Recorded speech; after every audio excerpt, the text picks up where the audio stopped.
mengembalikan segala pujian dalam nama firman. Haleluya. Amin. Untuk pemain bisa ya. Merry Christmas semuanya. Amin.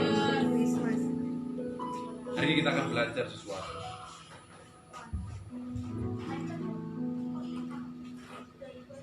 Hari ini kita akan belajar sesuatu bahwa Yesus bukan lagi bayi yang kecil, tapi Yesus hari ini menjadi seorang raja yang perkasa, yang punya otoritas. Anak-anak kalau bisa diam, jangan berisik ya.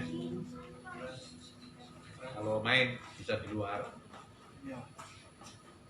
Yesus hari ini sebagai raja yang harusnya menguasai hidupnya, yang harusnya bertahta di dalam hati.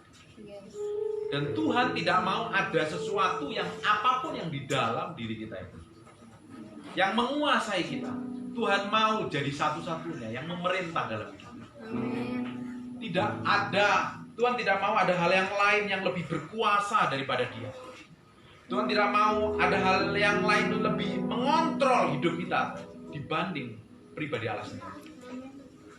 Ketika Tuhan dapatin hati kita tidak benar di hadapan Tuhan, Tuhan akan izinkan segala sesuatu itu membentuk, memproses kita, mengambil sesuatu yang tidak berkenan di hadapan Tuhan, diizinkan diambil supaya kita ini didapati menjadi orang yang berkenan di hadapan Tuhan. Karena Tuhan mau kita menjadi baitnya yang kudus, kita menjadi satu-satunya tempat tinggalnya Tuhan, supaya Tuhan bisa manifestasi melalui hidup kita, supaya Tuhan bisa berkuasa penuh melalui hidup kita. Tuhan inginkan seperti itu. Makanya kalau ada hal yang buruk, hal yang jelek, Tuhan pasti akan cabut. Selama hati kita ini nempel kepada Tuhan, selama hati kita ini mencari Tuhan sungguh-sungguh, selama hati kita ini tulus mencari Tuhan dan mengasihi Tuhan, itu akan proses begitu rupa. Ada ketika didapatin hati yang di dalamnya, yang tahu hati kita ini kan diri kita sendiri dan Tuhan. Bahkan diri kita sendiri kadang tidak tahu isinya apa. Kadang ketika kita menghadapi masalah pada titik tertentu, oh ternyata isi hati saya seperti itu. Dan Tuhan mau semuanya Tuhan. Amin. Buka sebentar di kitab Esther pasal yang pertama. Di kitab Esther ini ada beberapa tokoh yang menggambarkan kita dengan Tuhan. Ada satu raja namanya Ahasiweros. Meskipun dia tidak sempurna, dalam kitab ini kita bisa lambangkan dia sebagai Yesus Kristus Tuhan. Dan Esther lambangnya kita. Yang bisa kita pelajari dari hal ini. Bisa ditampilkan? Esther pasal yang pertama. Esther pasal yang pertama. Pada zaman Ahasiweros, dialah Ahasiweros yang merajai 127 daerah, mulai dari India sampai ke Ethiopia. Ini raja yang begitu berkuasa sekali. Raja yang memiliki otoritas, pengaruh yang besar sekali. Next, bisa tampil semuanya. Ayat yang kedua.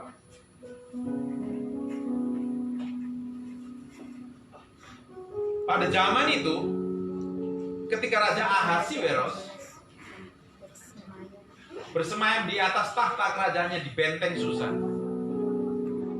Di benteng Susan, bukannya Susan boneka, benteng namanya Susan. Pada tahun yang ketiga dalam pemerintahannya, diadakanlah oleh Baginda perjamuan bagi semua pembesar dan pegawainya. Tentara Persia, media, kaum bangsawan dan besar daerah hadir di hadapan Baginda. Di samping itu Baginda memamerkan kekayaan, kemuliaan, kerajaannya, keindahan, kebesaran, dan kesemarangan berhari-hari lamanya sampai 180 hari. Bayangin, raja ini bikin pesta yang hampir setengah tahun. 100 berapa? 180. Kamu tampilin terus ayatnya. Terus tampilin.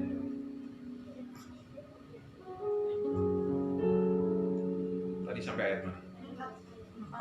Di samping itu Baginda memamerkan kekayaan, kemuliaan kerajaannya Baginda dan keindahannya, kebesarannya dan semarak hari-hari berhari-hari lamanya sampai 180 hari. Anak-anak bisa diam, please. Anak-anak bisa diam. Kalau main bisa keluar. Jangan berisik. Setelah genap hari-hari itu, maka raja mengadakan perjamuan lagi 7 hari lamanya bagi semua rakyatnya yang terdapat dalam benteng Susan. Dan pada hari-hari dan pada orang besar sampai kepada orang kecil bertempat di pelataran yang ada di taman istana kerajaan. Di situ tirai, mirai, dan kain lenan, mori halus, dan kain ungu tua yang terikat dengan tali lenan halus ungu muda bergantung pada tombak. Bayangin, ini raja ini sangat kaya sekali. Dia memamerkan kekayaannya. Dia bikin pesta yang luar biasa sekali untuk menjamu. Bayangin, Tuhan, Bapak Ibu, Tuhan itu dalam kondisi apapun dia akan tetap memelihara kita. Kalau kita ini benar-benar mengasihi dia, Tuhan tidak akan pernah biarkan kita. Tuhan itu selalu memberikan yang terbaik kepada kita.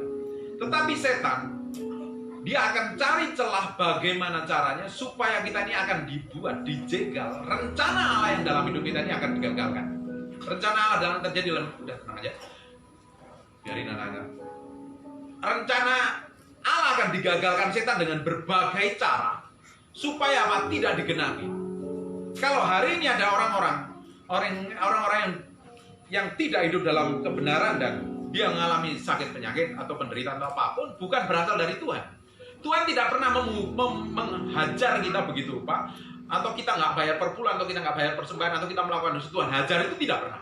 Tetapi Tuhan izinkan, kadang kita sendiri yang buka celah untuk iblis hajar. Tuhan maunya memberikan kita ini kesukaan, memberikan kita damai sejahtera. Tuhan bukan merancangkan kecelakaan dalam hidup kita. Tuhan selalu memberikan hal yang baik dan dahsyat dalam hidup kita. Tuhan maunya kita naik level demi level ikut Tuhan. Tuhan maunya kita dari hari ke hari dipromosi. Tuhan aja di dalam kitab ini, Raja Ahasverus memamerkan kekayaannya. Rakyatnya diajak berpesta, rakyat diajak menikmati semuanya. Pesta pora, luar biasa sekali. Disuruh makan, disuruh minum, bahkan pegawai-pegawainya. Tuhan pun juga lakukan hal sama. Tuhan tidak akan izinkan kita ini anaknya menderita, melarat, kesusahan, sakit penyakit. Bahkan Yesus sendiri lahir ke bumi tujuannya untuk supaya yang miskin menjadi kaya, yang sakit supaya disembuhkan. Artinya apa? Kalau hari ini ada kita ini mengalami kesusahan, bukan dari Tuhan. Kadang diizinkan Tuhan supaya ngetes hati kita ini benar-benar nempel ke Tuhan. Di Ulangan pasal yang kedua, Ulangan 8 dan yang kedua, kalau saya baca, bahwa bangsa Israel itu diizinkan melalui proses perjalanan dari padang gurun menuju tanah perjanjian.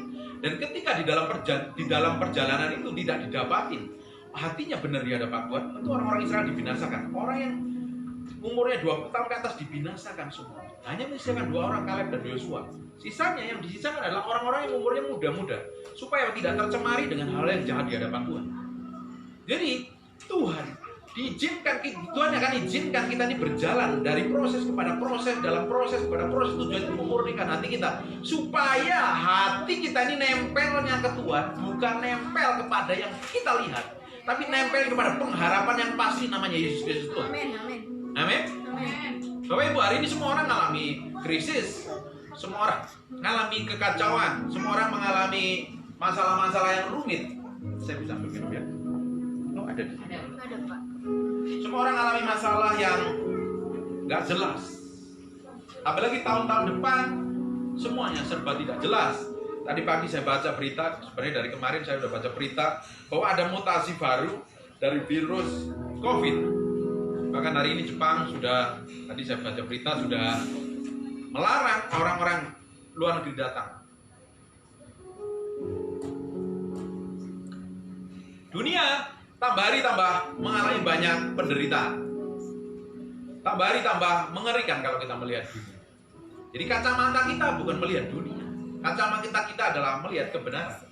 Kacamata kita harus memakai kacamata iman, melihat bagaimana Tuhan ke depannya akan bekerja lebih dahsyat lagi dalam hidup.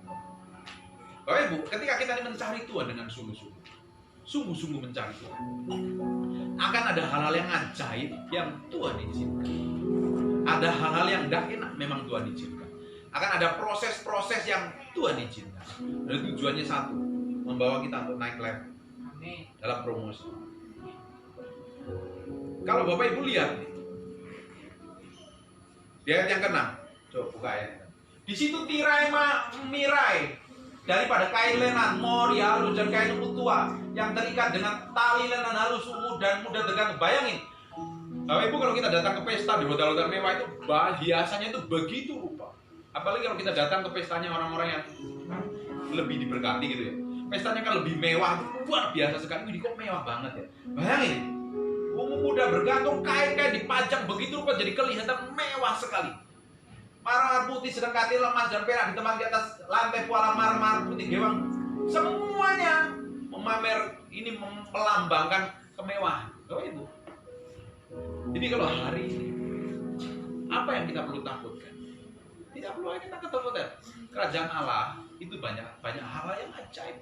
Tuhan sediakan hal yang ajaib. Jadi kalau hari ini itu sebenarnya apa yang kita miliki itu sebenarnya tidak perlu apa harus kita sombongan. Tidak ada yang perlu kita sombong. Tuhan adalah sumber segala sesuatunya. Dipamerkan semuanya ke rakyatnya. Apa yang dimiliki raja.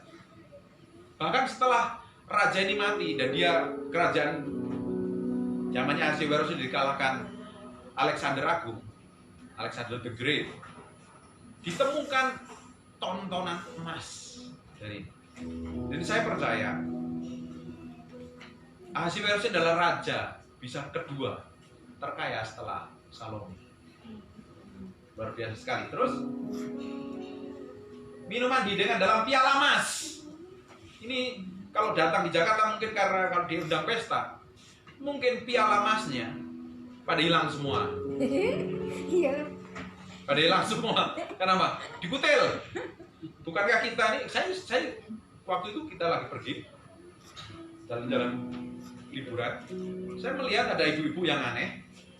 Ketika dikasih makan di pesawat, ada sendok bagus, ada garpu bagus, bukan dikembalikan tapi taruh di tasnya. Waktu di airport di Thailand dites, ternyata sensornya bunyi.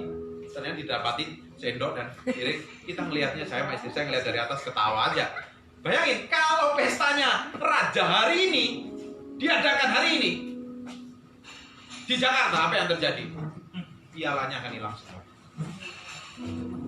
Tapi untung mereka takut sekali loh nih raja ini. Para rakyat ini takut nih, para yang datang kepada pesta ini tidak mau sembarangan. Kalau didapati piala satu hilang itu lepas kepala. Tahu Bapak Ibu, ketika raja ini tidak berkenan melihat orang adu kepada dia, diacungkan tongkatnya dari penggal kepalanya. Kita menghormati Tuhan itu seperti apa hari ini? Kita kenal Tuhannya itu sebagai apa? Kalau kita kenal Yesus sebagai juru selamat, kita hanya cukup kenal Tuhan bahwa Dia telah menyelamatkan aku, kita nggak melakukan apa-apa. Tapi ketika kita ini kenal Tuhan sebagai Raja, kita mesti respect dan hormat ketika kita datang kepada Tuhan. Ketika kita nyembah Tuhan, kita hormati Dia sebagai Tuhan dan Raja yang kita layak hormati. Di kitab ini, di kitab Ester, ketika orang ini ada orang datang menghadap raja tidak berkenan, diacungkan tombaknya, di tongkatnya dan dipotong kepalanya. Dia harus tahu tatanan protokol bahwa kalau menghadap raja harus hormat, sopan santun.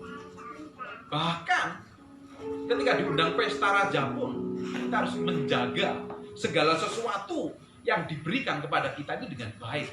Kalau orang ini pesta tiba-tiba cawan emasnya, piala emasnya, anggur yang buat minuman raja tadi yang 5 tadi, pialanya tadi yang berapa tadi? Minuman dari berapa? Bayangin. Ayat yang ke-6. Ayat yang ke-6. Sedang katanya dia lantai puala marmer. Terus lanjut. Ke-7. Next. Oh, minuman hidangan dalam piala emas. Ketika piala emasnya itu dimasukin kantong, akan hilang kepalanya. Tapi orang-orang ini punya tanggung jawab, orang-orang ini respect dan hormat bahwa ini adalah milik raja yang harusnya dihormati. Bapak Ibu, segala sesuatu yang Bapak Ibu terima hari ini, apapun itu, hikmat, pengetahuan, karunia, kekayaan, uang, mobil, rumah atau apapun yang Tuhan kasih, harusnya Bapak Ibu harus tanggung jawab mengelolanya dengan baik, karena suatu hari Tuhan akan minta pertanggungjawaban. Ingat tentang perumpamaan tentang uang Minai. Ada yang orang dikasih 1, dikasih 2, dan dikasih 5. Yang 2 dikembangkan jadi 4, yang 5 jadi 10, yang 1 tidak diapa-apain karena dia nggak ngapa-ngapain. Karena itu orang yang malas, bahkan tipe orang yang pikirannya jelek. Yang 1 dibuang, yang lain dipercayakan. Yang lebih banyak bisa dipercayakan, disuruh ambil yang 1, dikasih yang lebih banyak. Artinya apa?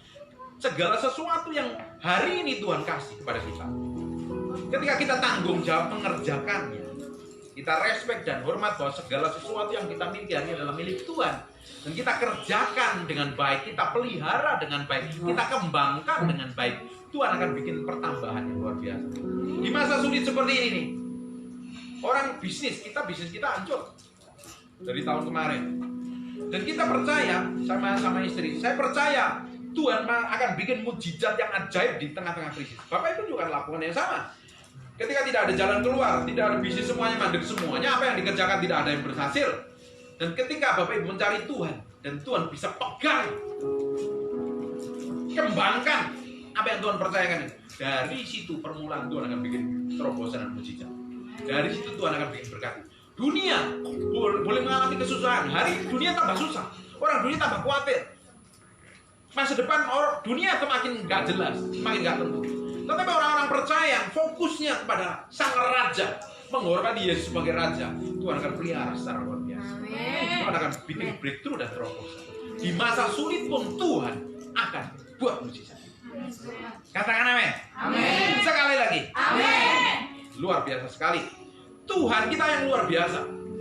Jadi sebenarnya kalau kita dikenal Tuhan dengan sungguh-sungguh, kita hormatin Tuhan sebagai Raja, kita ada respect dan hormat menghadap Tuhan, kita menghadap Tuhan, hari-hari kita yang kita lakuin setiap hari dengan Tuhan, kita itu menempatkan dirinya itu harus tepat. Kita tuh harus bisa, orang Jawa bilang tepo-tepak, seliro awak, menempatkan diri itu dengan, kebanyakan orang Inggris. Jadi kita tuh harus bisa menempatkan diri dengan tepat di hadapan Tuhan. Ketika Tuhan datang sebagai Raja, Tuhan sebagai punya otoritas tertinggi dengan hadirat yang begitu kuat. Bapak Ibu, ketika kita hormatin Tuhan sebagai Raja, kita yang gembel bisa jadi seorang bangsawan, dan seorang bangsawan bisa jadi seorang gembel. Bahkan nanti kita akan kita akan lihat bahwa ratu ini, ketika dia bikin pesta sendiri, ketika raja bikin pesta terus, nanti Bapak Ibu jadi PR ya, Bu baca sendiri ya. Ketika si istrinya raja namanya Ratu Wasti, dia rajanya bikin pesta, dia bikin pesta sendiri. Harusnya dia nemenin raja. Dan apa yang terjadi? Ketika dipanggil dia tidak mau menghadap raja, dan ujungnya dibuang. Digantikan seorang perempuan yang powerful sekali namanya Esther. Di ujung ceritanya. Next kita akan bahas. Kalau Tuhan izin. Jadi Bapak Ibu, hari ini apa kita tempatkan Tuhan dalam hati kita seperti apa? Sebagai babu, sebagai minimarket. Kalau apa kita datang kepada Tuhan hanya minta. Atau kita tempatkan dia sebagai raja yang kita layak hormati setiap saat. Yesus bukan lagi bayi hari ini. Yesus adalah seorang raja yang harusnya kita hormati, respect dengan seorang raja. Nanti kita akan temuin. Kita baca di ayat-ayat berikutnya. Kita nggak bisa baca ayatnya terlalu banyak. Kita temuin.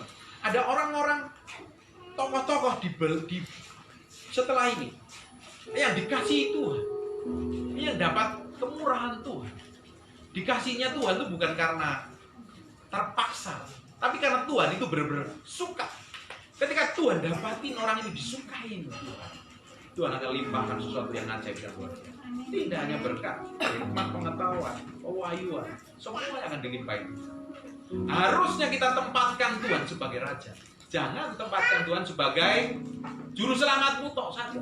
Setelah kita lahir baru, kita tuh posisi kita sudah diselamatkan, dan bagian kita harus berjalan hari demi hari menghormati Tuhan sebagai Raja. Kalau kita menghormati Raja itu mesti respect. Ketika kita datang atau Pak Jokowi bikin acara open house saja, kecuali acara open house ya semua orang bisa datang ke istana. Tapi ketika istana itu mengundang orang-orang yang datang kepada dia meski pakai pakaian tersebut, bahkan pakai celana jin aja ditolak.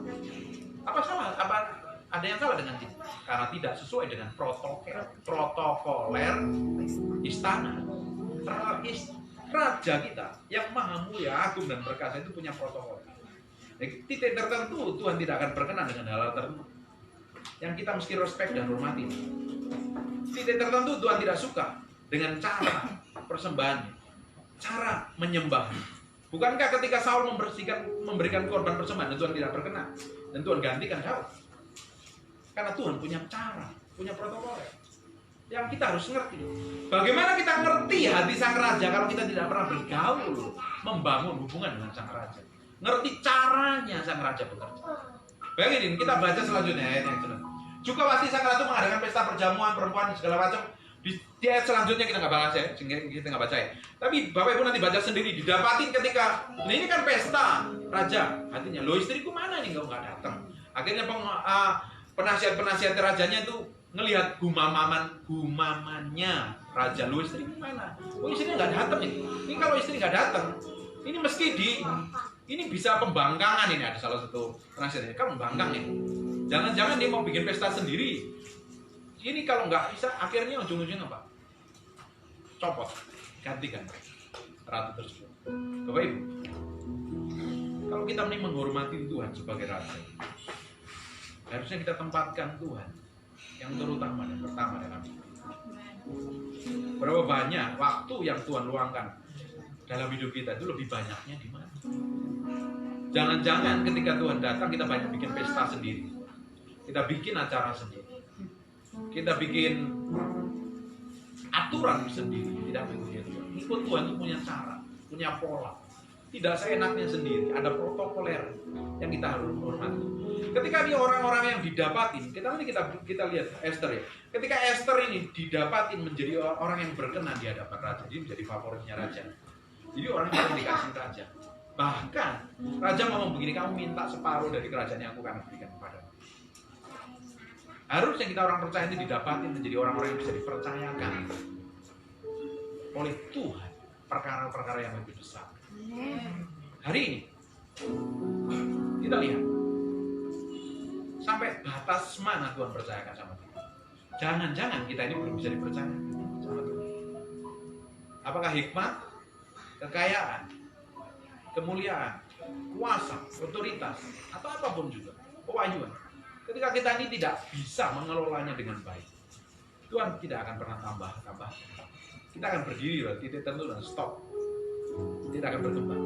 Tapi ketika kita bisa mengelola dengan baik, kita bisa dipercaya dengan baik, Tuhan akan tambahkan perkara itu jauh lebih besar. Bahkan apa yang tidak pernah kita bisa pikirkan, apa yang tidak pernah kita bayangkan, Tuhan akan sediakan melampaui segala sesuatu. Amin. Amin. Tempatkan Tuhan sebagai raja dalam hidup. Ketika kita tempatkan Tuhan sebagai raja, cara menyembah kita pun berbeda. Tuhan bisa menjadi seorang juru selamat. Dia bisa menjadi seorang bapak yang baik. Ketika Tuhan menjadi bapak yang baik, ketika kita anak-anaknya datang, dia akan peluk kita. Dia akan rangkul kita, dia akan kasih. Kita sedih, kita terluka, kita datang kepada bapak, dia akan peluk kita. Dia akan begitu dengan hangatnya memproteksi kita. Ketika kita datang, kita anggap Tuhan sebagai guru. Kita yang kurang hikmat, Tuhan akan ngajarin banyak perkara-perkara yang ajaib. Ketika kita anggap Tuhan sebagai guru dan kita datang sebagai muridnya, ketika kita belajar firman, Tuhan akan singkapkan pewahyuan yang orang lain belum mengerti. Tuhan akan singkapkan seperti itu. Ketika Tuhan sebagai Allah Al-Shaddai, Allah yang menyediakan ketika kita mengalami kesusahan, Tuhan akan cukupin semua kebutuhan. Ketika kita hormatin Tuhan sebagai penyembuh, kita akan sakit, oleh bidur-bidur kita akan sembuh. Tapi ketika kita hormatin Tuhan sebagai raja, hidup kita memberikan dampak yang besar. Kita akan memiliki rasa respect dan hormat, mencari Tuhan, mengasihi Tuhan itu seperti apa, itu kita mesti tempatkan Tuhan yang utama. Ketika Tuhan datang, dan tidak didapatin yang kita disempurna, nanti kita akan ditinggal di masa pengangkatan. Karena Tuhan nanti datang kedua kali sebagai Raja. Dan Tuhan hari ini di kerajaan Allah dia akan menjadi Raja sampai selama-lamanya, kita pahami jelaskan. Amin. Ketika kita tempatkan benar-benar real Tuhan sebagai Raja, dan kita didapati menjadi orang yang dikasihi, banyak hal yang besar yang Tuhan kasihkan, banyak hal yang ajaib yang Tuhan percayakan. Bagian kita adalah hari ini cek hatimu. Kita hormati Tuhannya seperti apa? Kita anggap Tuhan seperti apa? Kita harusnya menjadi orang-orang yang dikasihi Tuhan lebih. Memang kasih Tuhan itu sama. Tapi dia memberikan hal yang lebih pada orang-orang yang mengasihi. Tuhan memberikan anugerah lebih pada orang-orang yang melakukan lebih, memberikan hati yang lebih, menghormati lebih di atas rata-rata. Bukankah zaman-zaman perjanjian lama itu banyak sekali manusia yang hidup di zaman perjanjian lama? Tapi kenapa banyak tokoh, hanya beberapa tokoh yang tulis di Alkitab yang hari ini dinyatakan? Kenapa? Dia melakukan lebih untuk Tuhan, dihormati lebih. Dan ketika Tuhan datang sebagai Raja, didapatin orang-orang yang tidak berkenan, itu bisa mati di tempat. Bapak Ibu, kita lihat nanti di perjanjian lama, banyak orang yang mati dalam hadirat Tuhan ketika didapati yang dia tidak berkenan di hadapan Tuhan.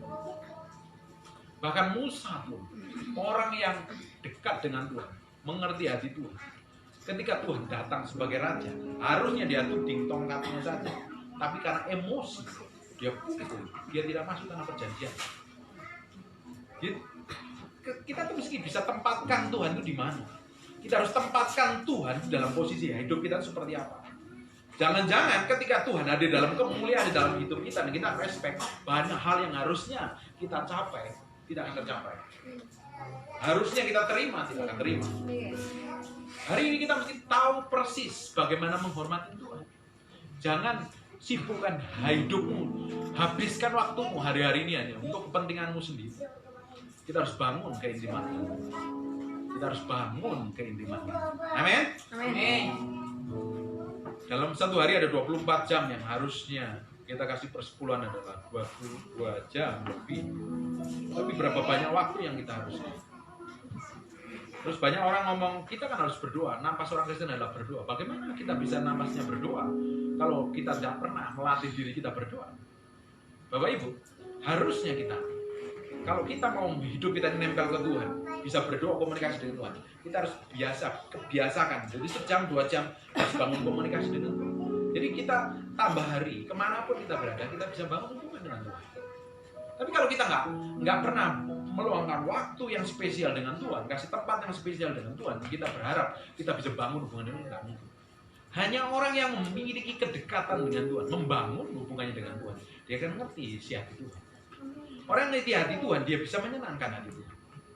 Kalau orang kita ini dekat dengan Tuhan, pada titik tertentu kita melakukan dosa itu ada sesuatu yang nemplak kita yang di dalam ini tidak enak. Ini nggak benar, ini nggak benar. Tapi kalau kita tidak memiliki hubungan dengan Tuhan, kita melakukan dosa bagus, biasa saja. Semakin kita dekat dengan Tuhan, titik tertentu ada rasa sakit yang tertemplak di dalam. Apa itu? Roh Kudus yang di dalam kita ini berduka. Kita tahukah kamu adalah bait Allah dan Roh Allah tinggal di dalam kamu. Tinggalnya di mana? Ketika kita lahir baru, yang baru itu adalah manusia roh kita yang di dalam. Yeskiel pasal yang ke-36 jelaskan seperti itu, ayat 25, 26, 27 jelaskan seperti itu. Ketika kita lahir baru, yang lahir baru adalah manusia roh kita. Tubuh kita masih tetap yang sama. Kalau pakai gigi palsu tetap sama. Rambutnya dicat, tidak berubah. Rohnya, roh yang lama yang mati tadi dibuang, digantikan roh baru. Roh baru jadi tempat tinggalnya Tuhan. Makanya kalau kita latih hubungan pribadi dengan Tuhan setiap hari, bangun keintiman dengan Tuhan setiap hari, lama-lama kita memiliki kepekaan yang tajam di dalam diri kita. Ketika melakukan dosa, melakukan gak berkenan, berpikiran apapun juga yang tidak berkenan di hadapan Tuhan, tiba-tiba ada rasa tetap Roh Kudus yang di dalam ini menemplak kita. Tambah hari tambah peka, tambah tanpa sadar kita bisa mengerti Tuhan, mengerti isi hati Tuhan, berjalan bersama. Nah, orang-orang yang seperti ini tiba-tiba ketika berdoa mudah sekali dijawab Tuhan. Tuhan memang kasihnya sama. Tapi Tuhan melimpahi orang-orang yang memiliki hubungan kedekat dengan Tuhan dengan cara yang berbeda. Kasih Tuhan memang sama, tapi Tuhan akan memperlakukan orang-orang yang memiliki kedekatan dan cinta yang Tuhan beri itu berbeda. Harusnya kita hari ini didapati menjadi orang yang berkenan dan dikasih, dicintai Tuhan lebih. Maka kita akan melihat hidup kita ini menjadi orang yang bagaimana cara bangun hubungan dengan Tuhan. Tidak ada solusi yang bergaul dengan firman setiap hari. Cek apa yang kita lakukan ini berkenan di hadapan Tuhan. Jangan-jangan apa yang kita lakukan setiap hari ini malah melukai hati Tuhan. Jangan-jangan kita setiap hari banyak malah bikin pesta buat diri kita sendiri, bukan pesta bergaul dengan Tuhan. Bayangin, Tuhan adalah mempelai laki-laki. Yesus Kristus adalah mempelai laki-laki, kita mempelai perempuan. Jangan sampai ketika dia datang sebagai mempelai laki-laki, malah kita main laki-laki lain untuk main dengan perempuan lain. Dan kita harus jadi mempelai Kristus. Kenapa bisa melakukan seperti itu? Karena tidak bisa menempatkan diri dengan tepat di hadapan Tuhan. Amin. Tutup mata, tutup Alkitab.